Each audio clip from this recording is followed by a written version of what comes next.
Hello दोस्तों, आपका स्वागत है हमारे YouTube channel gain knowledge hub पर। आज हम ले आए हैं भारत के एक महान शख्सियत सुभाष चंद्र बोस के बारे में, जो कि हमारे भारत देश के नहीं बल्कि पूरे विश्व के एक महान जननायक के रूप में जाने जाते हैं।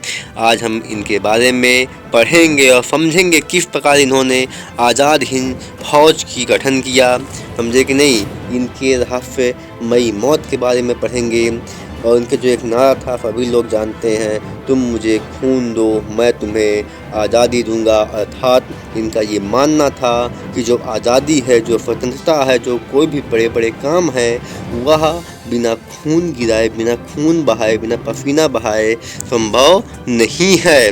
तो आज इसी महान जननायक के बारे में हम अध्ययन करेंगे। नेताजी सुभाष चंद्र बोस, जो कि हम सब के दिलों पर राज करते हैं, हम सब के दिलों में एक महान विभूत की तरह हमारे प्रेरणादायक हैं। आज इन्हीं के बारे में हम अध्ययन करेंगे। सुभाष चंद्र बोस का जो जन्म था वो हुआ था 23 जनवरी 1897 में। इस दिन हम क्या मनाते हैं? पराक्रम दिवस मनाते हैं। जो इनका जन्म स्थान था वो क्या था? कटक। कटक कहाँ है? उड़ीसा में स्थित है, समझे कि नहीं। इनके पिता का नाम जानकी नाथ बोस था, जो प्रसिद्ध वकील थे। अर्थात संपन्न घर से होने के बावजूद भी इन्होंने अय्याशी नहीं चुना, इन्होंने संघर्ष को चुना। इन्होंने भारत के राज करने वाले ब्रिटिश के खिलाफ लड़ने को चुना, कहे कि हम लड़ के हराएंगे इनको। ये बात के नहीं, लात के देवता हैं। इनकी माता का नाम प्रभावती देवी था। और देखते हैं 23 जनवरी को आज पराक्रम दिवस के रूप में मनाया जाता है।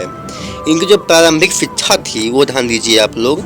इनकी प्रारंभिक शिक्षा कब हुई? 1902 से 1909 के बीच में। कहाँ हुई? कटक के प्रारंभिक शिक्षा उस विद्यालय में। 1913 में ये कहाँ गए?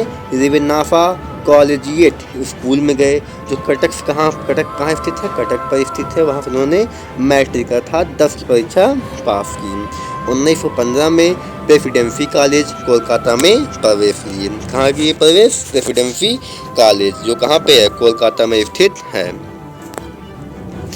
1916 में क्या हो गया? 1916 में एक अंग्रेज प्रोफेसर द्वारा भारतीय छात्रों के अपमान के विरोध में नेताजी ने आवाज़ उठाई। परिणाम प्रेसिडेंसी कॉलेज फिर निष्कासन। यह घटना उनके विद्रोही स्वभाव को दर्शाती है। अर्थात देखिए इसमें हुआ क्या था। यहाँ पे ये था कि जो मास्टर हुआ करते थे, जो टीचर हुआ करते थे, वो अंग्रेज लोग हुआ करते थे। और अंग्रेज लोग ही हमारे भारतीय स्कूलों में अध्ययन अध्यापन किया करते थे, मतलब वही पढ़ाते थे। तो वो नफरत करते थे एक प्रकार से हमारे भारतीय बच्चों से, जो भारत के लोग हुआ करते थे, जो भारतीय छात्र हुआ करते थे, जो मेधावी छात्र हुआ करते थे, उनसे वो लोग नफरत करते थे एक प्रकार से, समझे कि नहीं। वो जो हमारे धर्म है उसको दबाना चाहते थे, अपने धर्म को लाना चाहते थे, ठीक है ना। इसी बात पर उन्होंने क्या किया? सुभाष चंद्र बोस को मना किया कि आप ऐसे कोई धार्मिक या अपनी भारतीय बोली या अपनी भारतीय चीज़ों को ना करें, ठीक है ना। तो इसके खिलाफ हो गए हमारे सुभाष चंद्र बोस ने। कहा कि हम अपने देश में हैं तो हम अपना नियम लगाएंगे, ना कि तुम्हारी नियम। इसी बात पे उनको यहाँ पर जड़ दिया था, ठीक ना। कहेंगे नियम ना बताओ हमको, हमारे पिता क्या हैं? वकील हैं, अधिक बोलोगे तो पीट देंगे। तो जाके जा करके पीट दिए। उसके बाद उनको निकाल दिया कि जाओ कॉलेज से जाओ। कोई बात नहीं, कॉलेज से गए ना, देश थोड़ी ना गए हैं। अब देखिए उच्च शिक्षा पे कहाँ उन्होंने ग्रहण किया? फिर ये आ गए अपने स्कॉटिश चर्च कॉलेज, जो कहाँ पे है? कोलकाता में ही स्थित है। और वहाँ से उन्होंने क्या किया? दर्शन शास्त्र में फिलोसफी से क्या किया? स्नातक किया, समझे कि नहीं।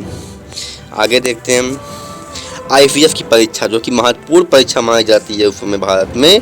इन्होंने ICS की परीक्षा कब किया? 1920 में निकाला, ठीक है ना। इंग्लैंड जाकर ICS की परीक्षा पास किया 4थे रैंक से, समझे कि नहीं। और 22 अप्रैल 1981 को ICS की नौकरी से इस्तीफा दिया। और क्या कहा? कहा कि मैं गुलाम भारत की गुलाम सरकार की नौकरी नहीं कर सकता। क्या कहा इन्होंने? मैं गुलाम भारत की गुलाम सरकार की नौकरी नहीं कर सकता, मुझे ये बर्दाश्त से बाहर है। मैं करूँगा तो अपने स्वतंत्र देश की सेवा करूँगा, इनका ये मानना था। आगे स्वतंत्रता आंदोलन में प्रवेश 1921 में महात्मा गांधी से उन्होंने मुलाकात हुई, समझे कि नहीं। जब ये भारत आ गए तो क्या हुआ, इनकी मुलाकात किससे हुई, महात्मा गांधी से हुई। इससे क्या हुई, ये भारतीय राष्ट्रीय कांग्रेस में शामिल हो गए।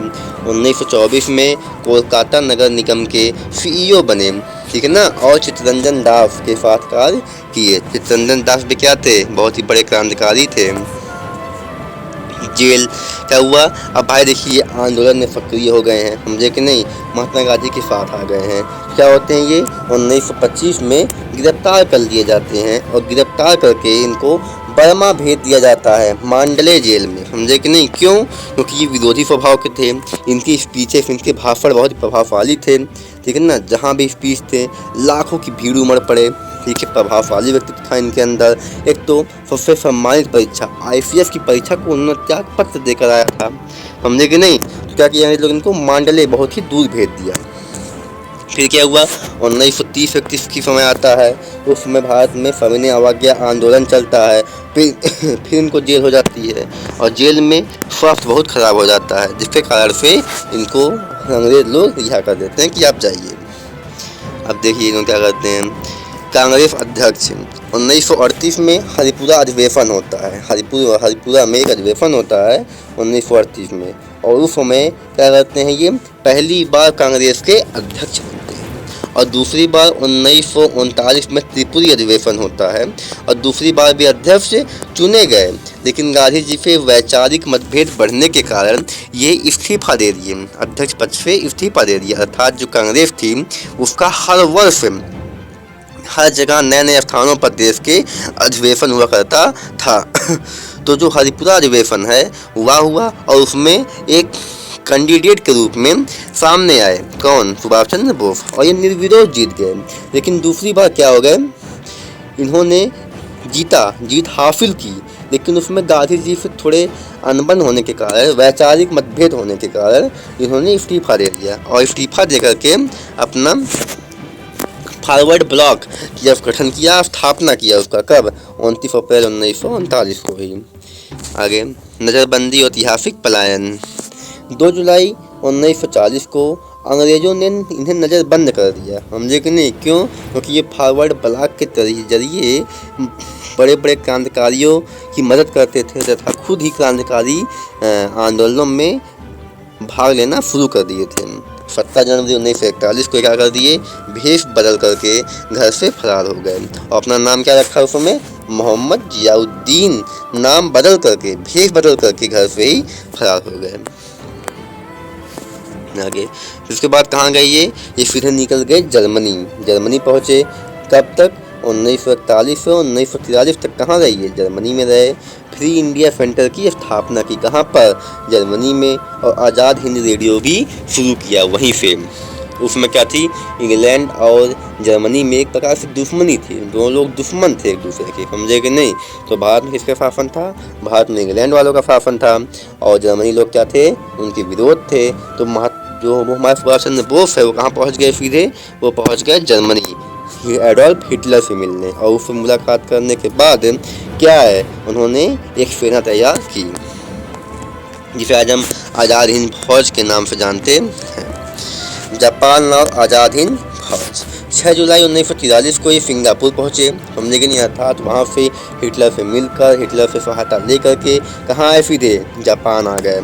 और 21 अक्टूबर 1943 को आज़ाद हिंद सरकार की घोषणा कर दी, लेकिन नहीं। अर्थात भारत तो पूर्ण स्वतंत्रता 1947 को मिली, लेकिन जो हमारे जन नेता, हमारे राष्ट्र नेता सुभाष चंद्र बोस हैं, इन्होंने 21 अक्टूबर 1943 को ही आज़ाद हिंद सरकार की घोषणा कर दी।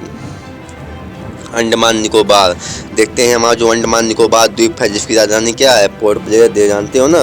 देख लीजिए 30 दिसंबर 1943 को ही उन्होंने क्या किया, अंडमान निकोबार भारत को सौंपे गए। मतलब अंडमान निकोबार पर जापानियों का कब्जा था एक प्रकार से, समझे कि नहीं। जो हमारे सुभाष चंद्र बोस जी आए, अपनी सेना तैयार किए, तो जापान भी क्या था, भारत के साथ था उस समय, तो उसने अंडमान निकोबार को भारत को दे दिया और उसके नाम बदल दिए। अंडमान का नाम क्या रखा गया, शहीद द्वीप रखा गया। अर्थात जो क्रांतिकारी लोग शहीद हुए अंग्रेजों से लड़ते हुए, उनके याद में शहीद द्वीप रख दिया। और निकोबार का नाम क्या रखा, स्वराज द्वीप रखा। अर्थात हमें अंग्रेज़ों से क्या चाहिए थी, स्वराज चाहिए थी, उसका नाम क्या कर दिया, स्वराजदीप रख दिया। आगे दिल्ली चलो अभियान। आप देखिए जो इनका सबसे फेमस अभियान है वो क्या है, दिल्ली चलो अभियान। 1944 में INA ने भारत की सीमा में प्रवेश किया, इम्फाल और कोहिमा युद्ध है और नारा क्या दिया, दिल्ली चलो। अर्थात जो हमारी आज़ाद हिंद फौज थी वह म्यांमार के बॉर्डर तक आ जाती है, समझे कि नहीं, और वहाँ पे होता है संघर्ष। जो हमारे भारतीय सिपाही थे, जो हमारे उसमें ब्रिटिश राज में सिपाही हुआ करते थे, और जो आज़ाद हिंद फौज थी उनमें युद्ध होता है, और उसमें क्या होता है जिसे हम जानते हैं इम्फाल और कोहिमा युद्ध से। और यहाँ पर नारा दिया गया कि दिल्ली चलो, ठीक है। आगे INA ट्रायल और अफर। अब देखिए जो INA है वो किसकी सैनिक है, वो ब्रिटिशों की सैनिक है। तो क्या होता है, INA सैनिकों पर मुकदमा दर्ज किया जाता है कि आप क्या किए, उन सुभाष चंद्र बोस का साथ दिया है, जिसमें क्या होता है पूरे भारत में जन आंदोलन शुरू हो जाता है। और इसी के परिणाम स्वरूप आप देखते हैं 1946 में क्या होता है, नौसेना विद्रोह हो जाता है, जो अंग्रेज़ों की नींव हिला देता है, समझे कि नहीं। अर्थात जब अंग्रेज़ लोग भारत पे आए थे तो वह नौसेना के ही मदद से पूरे भारत पर कंट्रोल कर पाए थे। उनकी एक शक्ति मानी जाती थी नौसेना, और जब नौसेना ही विद्रोह कर दिया तो अंग्रेज लोग पूरी तरह से हिल गए। उधर थल सेना वाले भी विद्रोह कर दिए थे, समझे कि नहीं। वो लोग कहे कि हम भी अब हमें ऐसा नहीं रहना है। इसका मेन कारण क्या था, भेदभाव। क्या कारण था उसका, भेदभाव। तो आप देखते हैं तो महात्मा गांधी सरदार वल्लभ भाई पटेल को भेजते हैं सैनिकों को शांत करने के लिए, तो वह जाते हैं, जिससे क्या होता है विद्रोह तो बंद हो जाता है। लेकिन वह ऐसा असर देता है, ऐसा झटका देता है कि 1947 में अंग्रेज लोग देश छोड़ कर उनको जाना ही पड़ता है। इनकी रहस्यमयी मृत्यु, जो इनका सबसे रहस्यमयी पेचीदा चीज़ है वो है इनकी मृत्यु। इनकी मृत्यु कैसे हुई, कहाँ हुई, घटना कैसे हुआ, इसके बारे में कोई प्रमाण हमें आज तक नहीं मिलता है।